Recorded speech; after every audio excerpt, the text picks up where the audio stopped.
नमस्कार सभी को। मेरे चैनल में आप सभी का हार्दिक स्वागत है।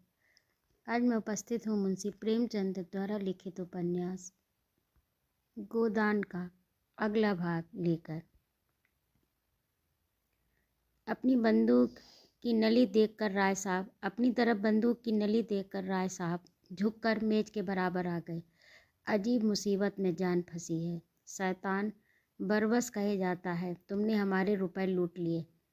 न कुछ सुनता है, न कुछ समझता है, न किसी को बाहर जाने आने देता है। नौकर चाकर सिपाही प्यादे सब धनुष यज्ञ देखने में मग्न थे। जमींदार के नौकर यूं भी आलसी और कामचोर होते ही हैं। जब तक 10 दफ़े ना पुकारा जाए बोलते ही नहीं। इस वक्त तो वे एक शुभ काम में लगे हुए थे। धनुष यज्ञ उनके लिए केवल तमाशा नहीं, भगवान की लीला थी। अगर एक आदमी भी इधर आ जाता तो सिपाहियों को खबर हो जाती और दम भर में खान का सारा खान पान निकल जाता। दाढ़ी के एक एक बाल नुच जाते। कितना गुस्सेवर हैं। होते भी तो जल्लाद हैं। न मरने का गम, न जीने की खुशी। मिर्जा साहब ने चकित नेत्रों से देखा। क्या बताऊं, कुछ अक्ल काम नहीं करती। मैं आज अपना पिस्तौल घर पर ही छोड़ आया, नहीं मज़ा चखा देता। खन्ना रोना मुंह बनाकर बोले, कुछ रुपए देकर किसी तरह इस बला को टालिए। राय साहब ने मालती की ओर देखा। देवी जी, अब आपकी क्या सलाह है?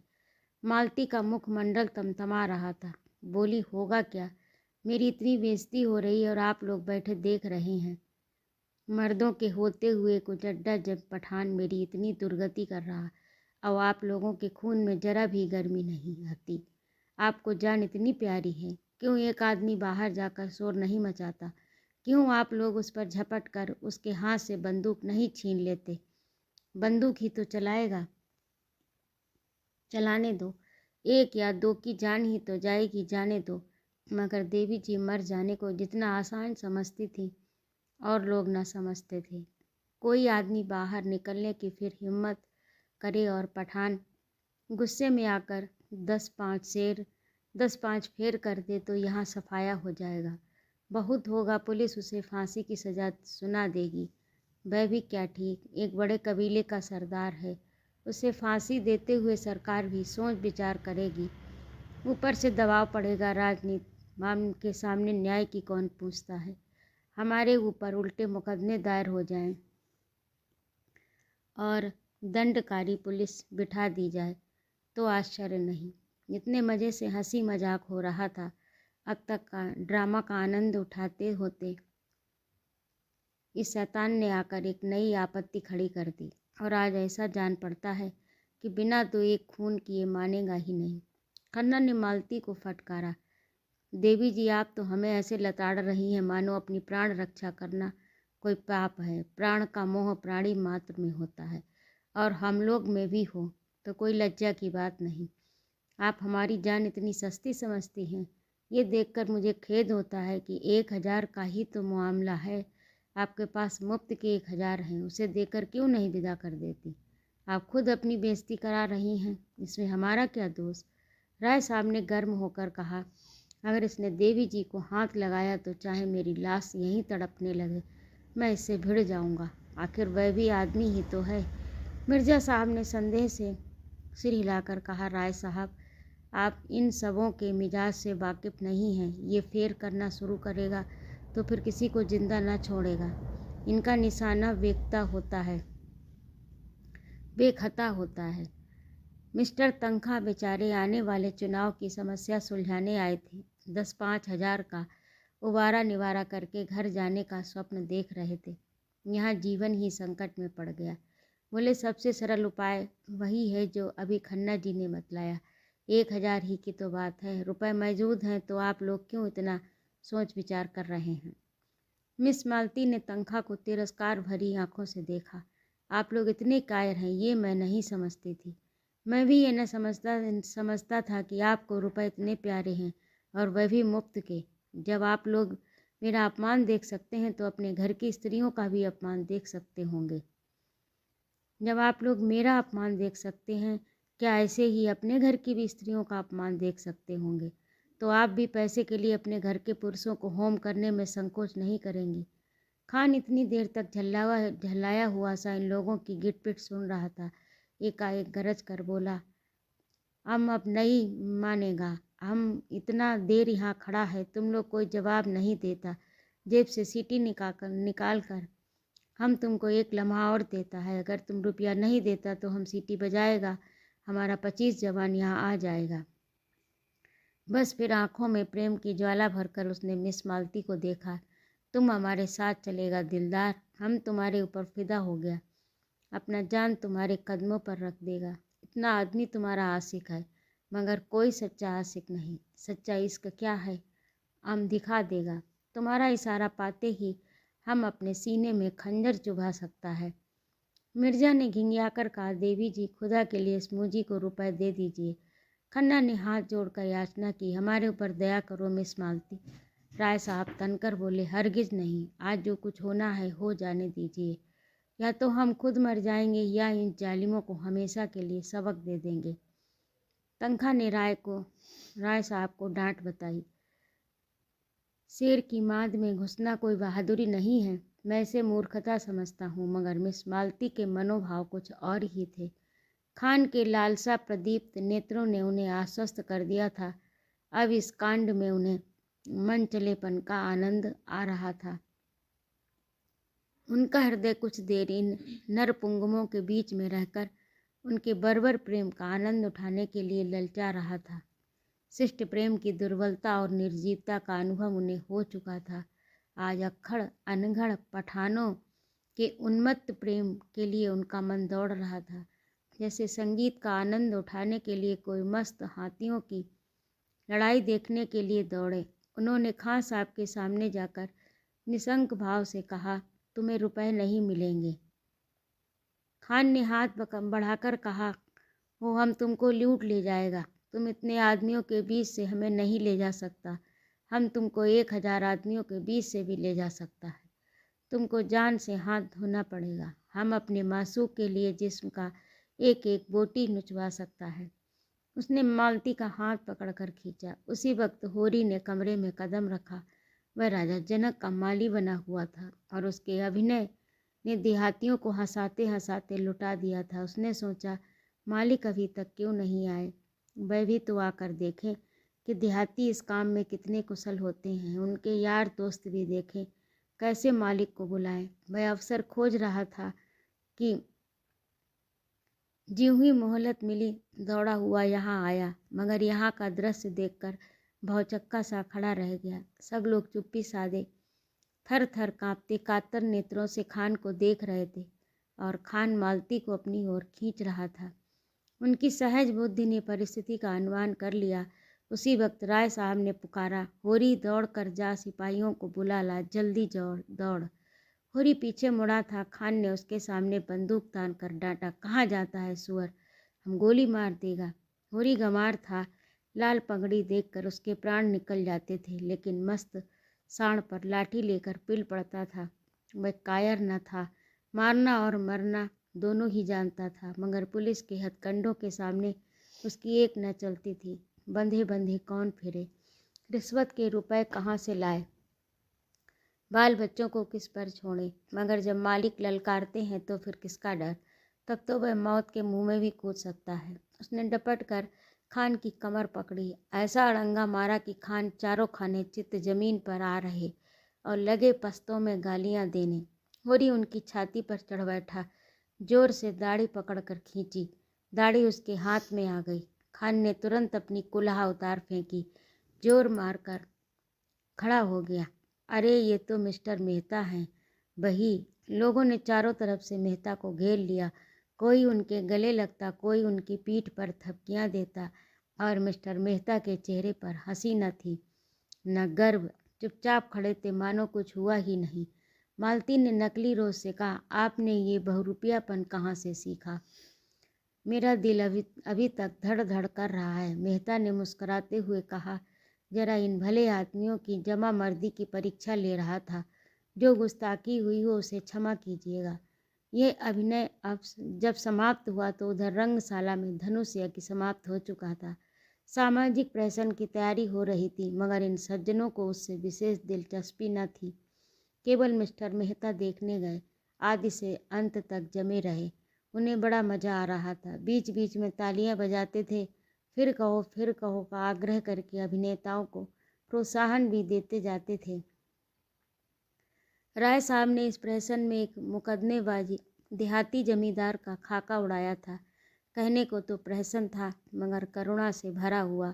नायक का बात बात में कानून की धाराओं का उल्लेख करना, पत्नी पर केवल इसलिए मुकदमा दायर कर देना कि उसने भोजन तैयार करने में जरा सी देर कर दी।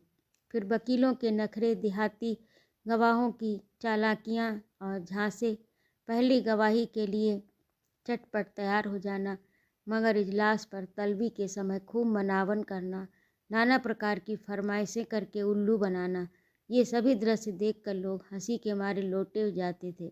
सबसे सुंदर वह दृश्य था जिसमें वकील गवाहों को उनके बयान रटा रहा था। गवाहों का बार बार भूलें करना, वकील का बिगड़ना, फिर नायक का देहाती बोली में गवाहों को समझाना और अंत में इजलास पर गवाहों का बदल जाना। ऐसा सजीव और सत्य था कि मिस्टर मेहता उछल पड़े और तमाशा समाप्त होने पर नायक को गले लगा लिया। सभी नटों को एक एक मेडल देने की घोषणा की। राय साहब के प्रति उनके मन में श्रद्धा के भाव जाग उठे। राय साहब स्टेज के पीछे ड्रामा का संचालन कर रहे थे। मेहता दौड़कर उनके गले लिपट गए और मुग्ध होकर बोले, आपकी दृष्टि इतनी पैनी है, इसका मुझे अनुमान न था। दूसरे दिन जलपान के बाद शिकार का प्रोग्राम था।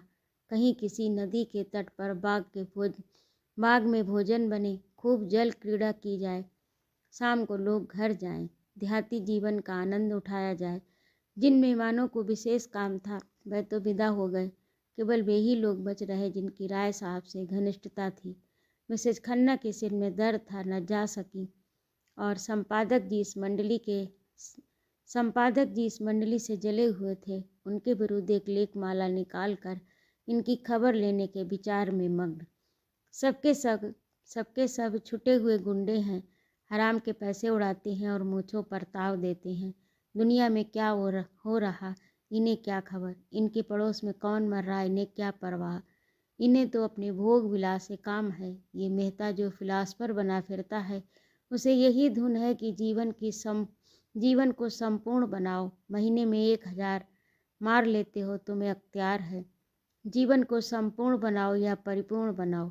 जिसको ये फिक्र दबाए डालती है कि लड़कों का ब्याह कैसे हो, बीमार स्त्री के लिए वैद्य कैसे आए, और अब कि घर का किराया किसके घर से आएगा, वह अपना जीवन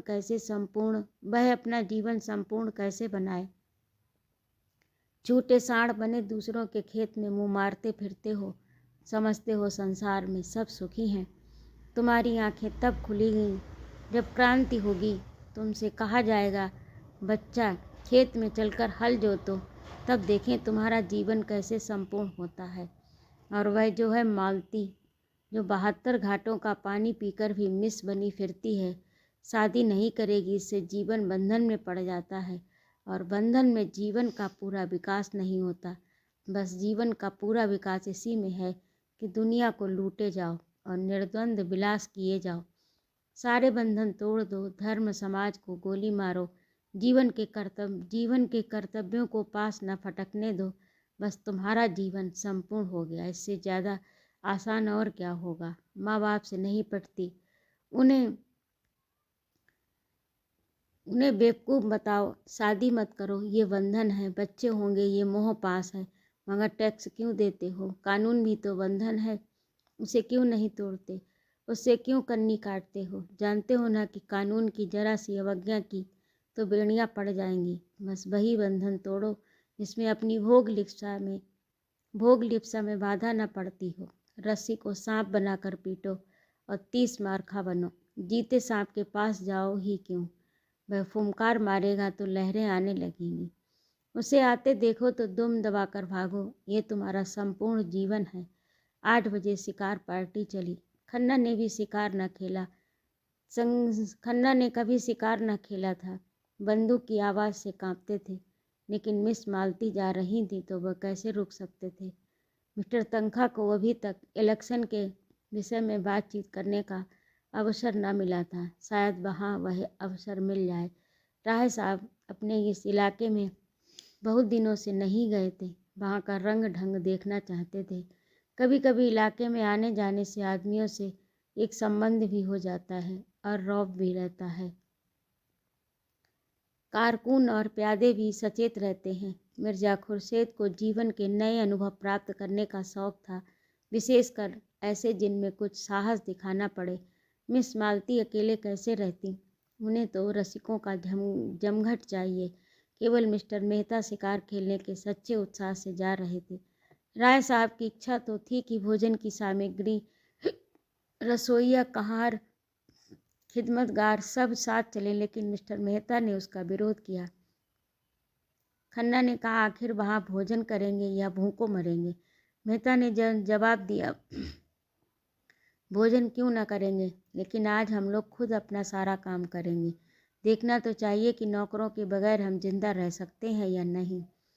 मिस मालती पकाएंगी, हम लोग खाएंगे। देहातों में हाड़ियाँ और पत्तल मिल ही जाते हैं, ईंधन की कोई कमी नहीं। शिकार हम करेंगे ही। मालती ने गिला किया, क्षमा कीजिए, आपने रात मेरी कलाई इतने जोर से पकड़ी कि अभी तक दर्द हो रहा है। काम तो हम लोग करेंगे, आप केवल बताती जाइएगा। मिर्ज़ा खुर्शीद बोले, अजी आप लोग तमाशा देखते रहिएगा, मैं सारा इंतजाम कर दूंगा। बात ही कौन सी है, जंगल में हांडी और बर्तन ढूंढना हिमाकत है।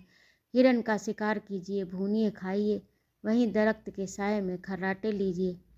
यही प्रस्ताव स्वीकृत हुआ। 2 मोटरें चली। एक मिस मालती ड्राइव कर रही थी, दूसरी खुद राय साहब। कोई 20-25 मील पर पहाड़ी प्रांत शुरू हो गया। दोनों तरफ ऊंची पर्वतमाला दौड़ी चली जा रही थी। सड़क भी पेचदार होती जाती थी। कुछ दूर की चढ़ाई के बाद एकाएक ढाल आ गया। मोटर नीचे की ओर चली। दूर से नदी का पाट नजर आया, किसी रोगी की भांति दुर्बल, निस्पंद। कगार पर एक घने बट वृक्ष की छांव में कारें रोक दी गई। लोग उतरे। ये सलाह हुई कि 2-2 की टोली बने, शिकार खेल कर 12 बजे तक आ जाएं। मिस मालती मेहता के साथ चलने को तैयार हो गई। खन्ना मन में ऐड कर रह गए, जिस विचार से आए थे उसमें जैसे पंचर हो गया। अगर जानते मालती दगा देंगी तो घर लौट जाते, लेकिन राय साहब का साथ उतना रोचक न होते हुए भी बुरा न था। उनसे बहुत सी मुआमले की बातें करनी थी। खुर्शीद और तनख्वाह बच रहे। उनकी टोली बनी बनाई थी। तीनों टोलियां एक एक तरफ चल दी।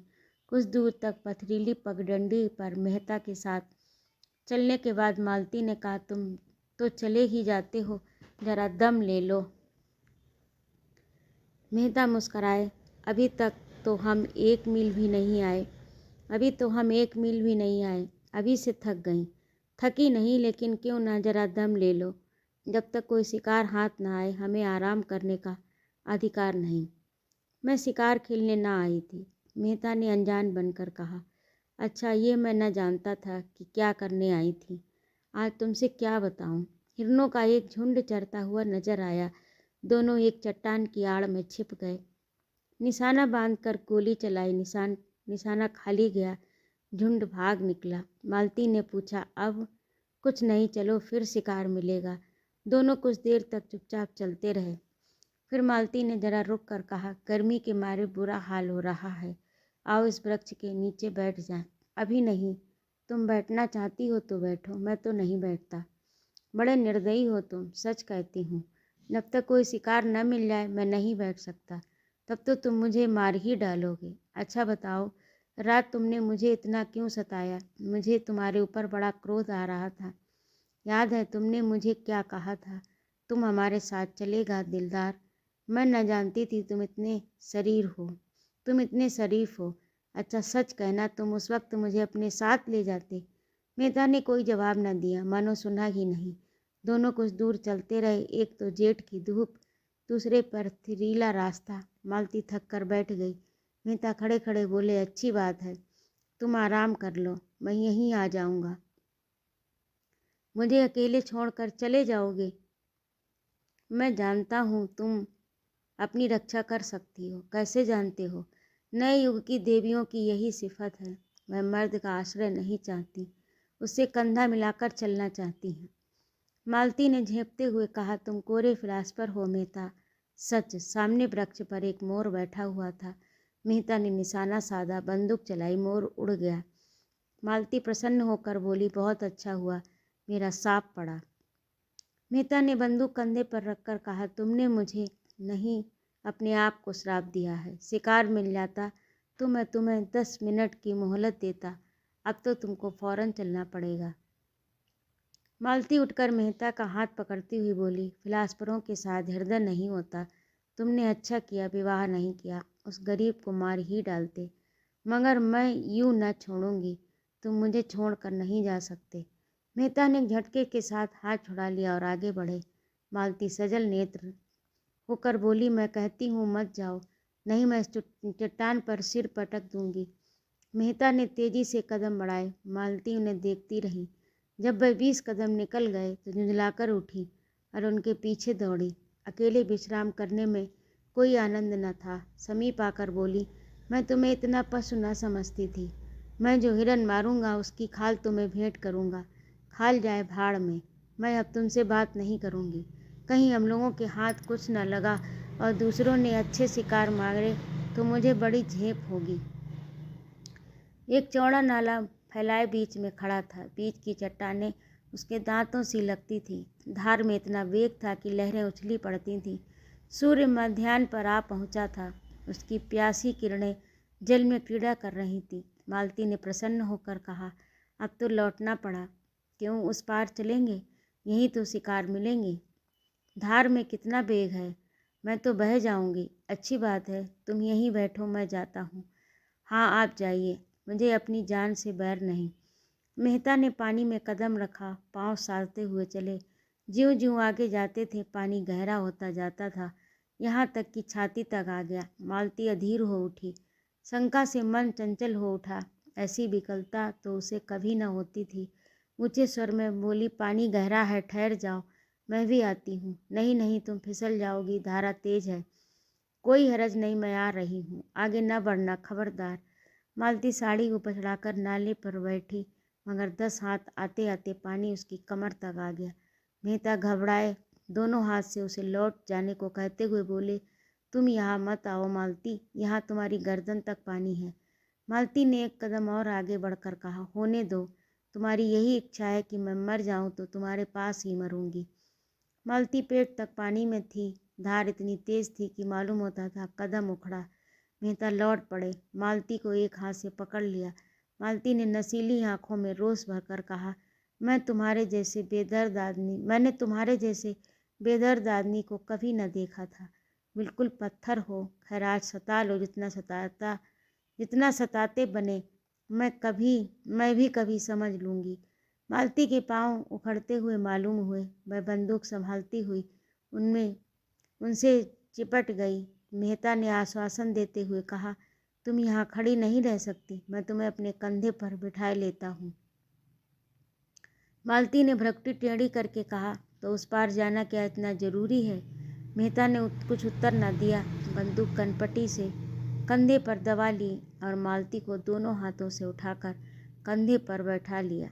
मालती अपनी पुलक को छिपाती हुई बोली, अगर कोई देख ले तो? भय तो लगता है।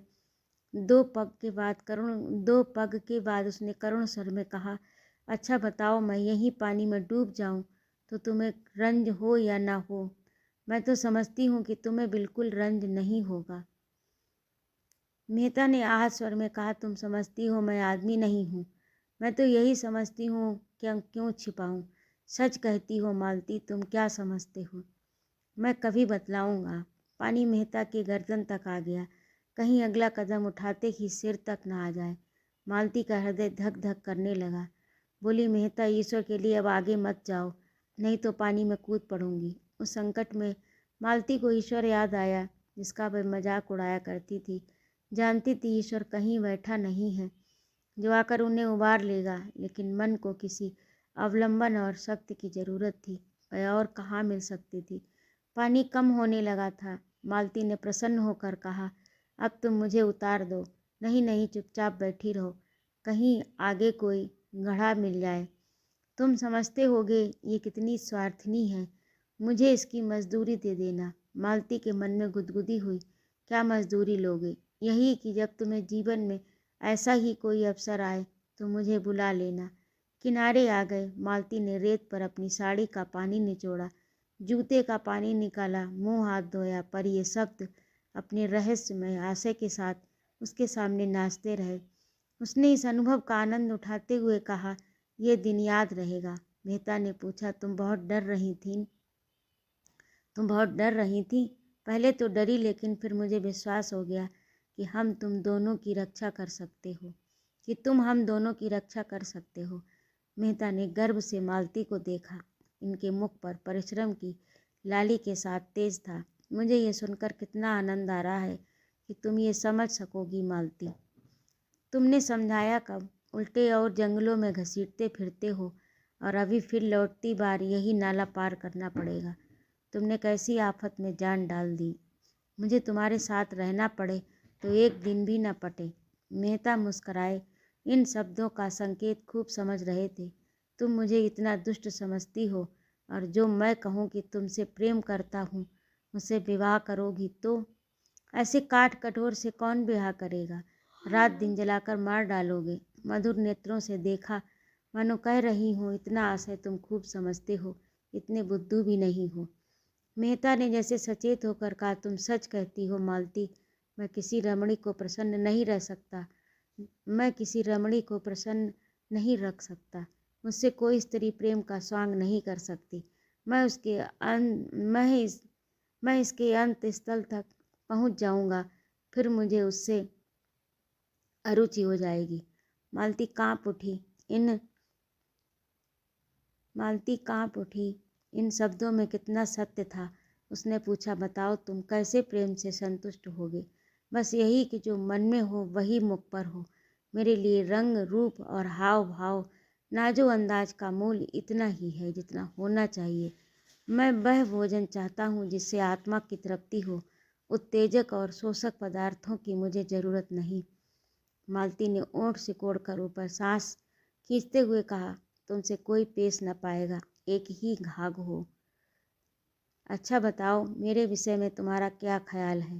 मेहता ने नटखटपन से मुस्कुराकर कहा, तुम सब कुछ कर सकती हो। बुद्धिमती हो, चतुर हो, प्रतिभावान हो, दयालु हो, चंचल हो, स्वाभिमानी हो, त्याग कर सकती हो, लेकिन प्रेम नहीं कर सकती। मालती ने पैनी दृष्टि से ताक कर कहा, झूठे हो तुम, बिल्कुल झूठे। मुझे तुम्हारा ये दावा निस्सार मालूम होता है। तुम नारी हृदय तक पहुंच जाते हो। दोनों नालों के किनारे किनारे चल रहे थे। 12 बज चुके थे, पर अब मालती को न विश्राम की इच्छा थी न लौटने की। आज के संभाषण में उसे एक ऐसा आनंद आ रहा था जो उसके लिए बिल्कुल नया था। उसने कितने ही विद्वानों और नेताओं को एक मुस्कान में, एक चितवन में, एक रसीले वाक्य में उल्लू बनाकर छोड़ दिया था। ऐसी बालू की दीवार पर वह जीवन का आधार नहीं रख सकती थी। आज उसे वह कठोर ठोस पत्थर सी भूमि मिल गई थी जो फावड़ों से चिंगारियां निकाल रही थी, और उसकी कठोरता उसे उत्तरोत्तर मोह लेती थी। धाय की आवाज़ हुई। एक लाल सर नाले पर उड़ा जा रहा था। मेहता ने निशाना मारा। चिड़िया खोट खाकर भी कुछ दूर उड़ी, फिर बीच धार में गिर पड़ी, लहरों के साथ बहने लगी। अभी जाकर लाता हूँ, जाती कहाँ है? ये कहने के साथ वे रेत में दौड़े और बंदूक किनारे पर रख गड़ाप से पानी में कूद पड़े। बहाव की ओर तैरने लगे, मगर आधा मील तक पूरा जोर लगाने पर भी चिड़िया ना पा सके। चिड़िया मरकर भी जैसे उड़ी जा रही थी। सहसा उन्होंने देखा ये युवती किनारे की एक झोपड़ी से निकली। चिड़िया को बहते देखकर साड़ी को जांघों तक चढ़ाया और पानी में घुस पड़ी। एक क्षण में उसने चिड़िया पकड़ ली। मेहता को दिखाती हुई बोली, पानी से निकल जाओ बाबूजी, तुम्हारी चिड़िया ये है। तो ये था आज का भाग। आपको कैसा लगा कमेंट करके अवश्य बताइएगा। और यदि आपको मेरा कहानी सुनाना अच्छा लगता हो तो कृपया मेरे चैनल को सब्सक्राइब अवश्य करें। सुनने के लिए बहुत बहुत धन्यवाद। जय माँ भारती।